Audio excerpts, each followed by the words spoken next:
Let's take a look at the 6'4" rookie guard for the Detroit Pistons, Jaden Ivey. And in this breakdown, we're going to look exclusively at what he can bring off the ball, but I do want to mention that his number 1 and number 2 most used play types this past season at Purdue were with the ball in his hands as a pick and roll handler and in isolations. And as I watched every single assist this past season, the majority did come when he was the primary initiator of the offense. We're going to start in transition, and while this isn't necessarily what I want to see from him in transition, we'll talk about what I think is his best way being used. I did want to highlight this play. You see the depth at which he shoots that shot, and he's able to knock it down. His shooting is obviously going to be a major component of his ability to play off the ball successfully, and it's going to be a little bit of a mixed bag, but definitely the distance in which he shot was something we saw last season at Purdue. But it's these type of plays that I'm more interested in. Get the ball to Killian Hayes, Cade Cunningham, and let Jaden Ivey run. Now, I will say he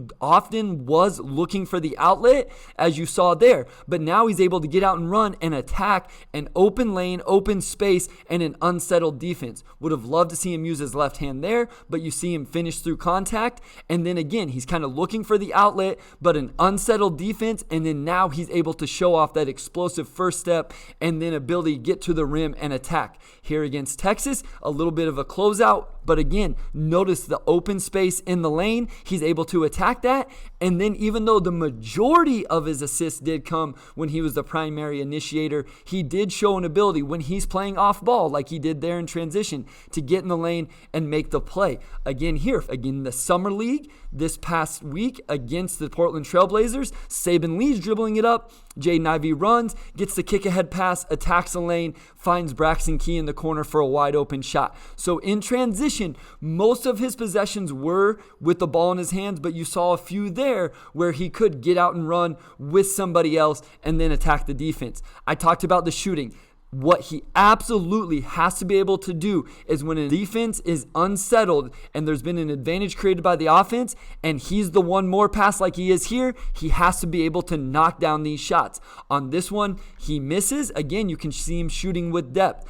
In the NBA, it's not always going to be these post-ups, but maybe a drive from Cade or Killian or Sadiq Bey, whoever it may be. And then if he's on the weak side and he gets this one more pass, he has to be able to catch and knock down this shot like he does here against Indiana State. We also got glimpses of this in Summer League against the Blazers as well. So Killian Hayes with a nice cross-court pass to Isaiah Livers, the one more to Jaden Ivey, and on this one, he's able to knock it down. Now, as we know and has been talked about, he hasn't always shot it well. So Saben Lee collapses the defense. Jaden Ivey is the recipient of that, and this one is a tough-looking miss from the top of the key. So absolutely, it's not something that is proven. It's been very inconsistent.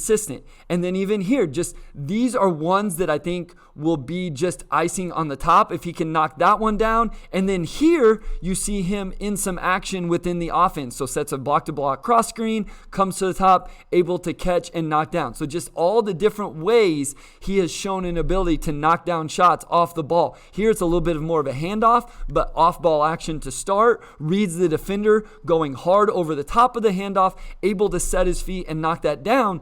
And then one final one, he ends up catching here and jab stepping, but what I like here is that is a tough shot, and again, from distance, and he's able to get on balance and knock that one down with a hand in his face. So in general, it is a mixed bag and inconsistent with his catch and shoot, but you saw in those clips, he was doing it in a variety of ways, which gives you hope that he can continue to develop it. If he's going to catch and shoot, he has to also be able to catch and drive. So here he lifts off the ball screen there, and then is going to attack the defender. And this gives us a chance to talk about where he has struggled mightily in college, which is in this little bit of mid-range.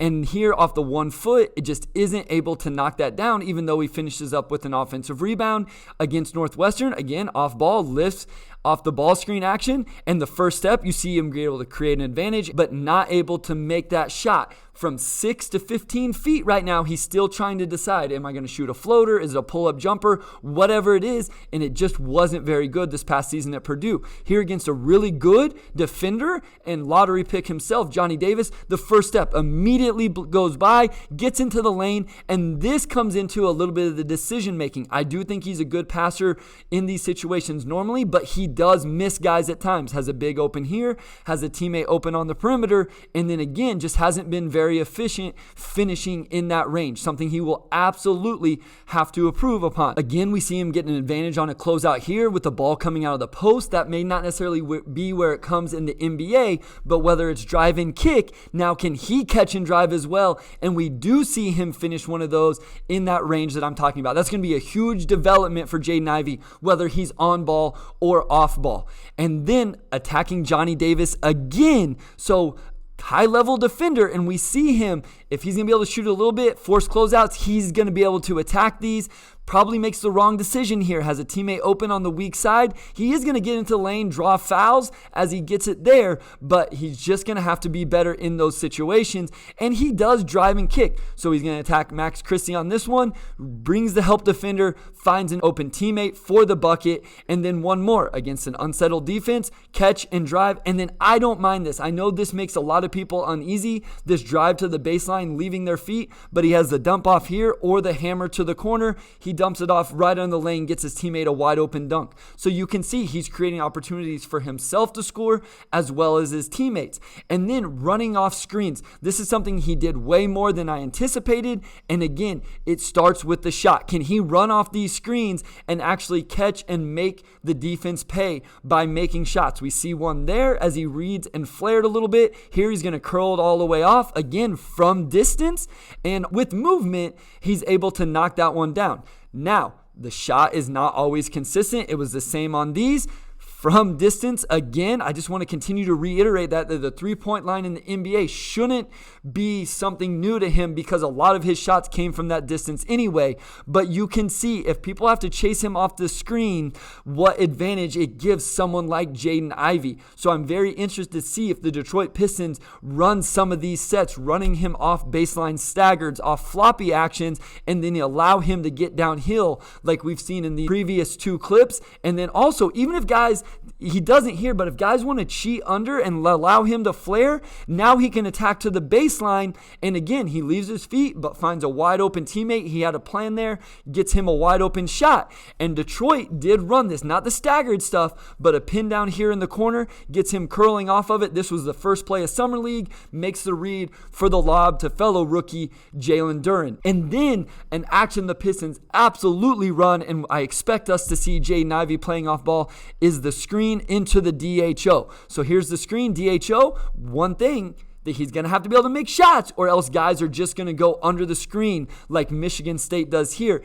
And so he ended up doing a lot of that with his college reps in this because guys did just go under the screen. But if he can make shots and force them to go over the top like he does here, now he has an opportunity to get downhill. So here he plays with a little bit of pace, plays with a little bit of physicality, gets himself all the way to the rim and gets a bucket. This is stuff that the Pistons run a lot. So the screen into the handoff gets him advantage to get downhill, and we know that is something Jaden Ivey can do at a high level. Here in Summer League, we see it, the screen into the handoff. They actually call a foul, but you see the little floater there. I know it's after the whistle, guys, but that was the only clip we saw from his limited time in Summer League so far where he got that action. And then he can also create for teammates. So he runs it here, reads the big, and so he's going to hook pass to his teammate for an open shot on the perimeter, gets an assist on that one.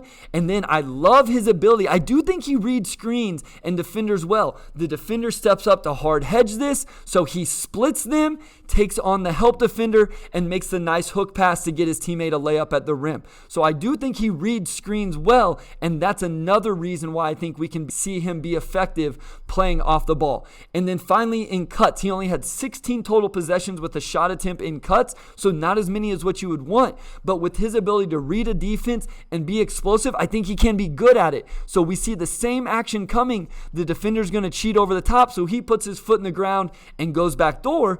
And then going all the way back to his under 19 with Team USA, again coming out of the corner, puts his foot in the ground, gets a wide open dunk attempt. So in summary, there definitely is plenty for Jaden Ivey to work on. The shot has to be more consistent and something that defenses respect. At Purdue, his most used play types were with the ball in his hands, but I do think we saw plenty from his time in Purdue, even some limited time in Summer League, to have some faith that he can be an effective off-ball player.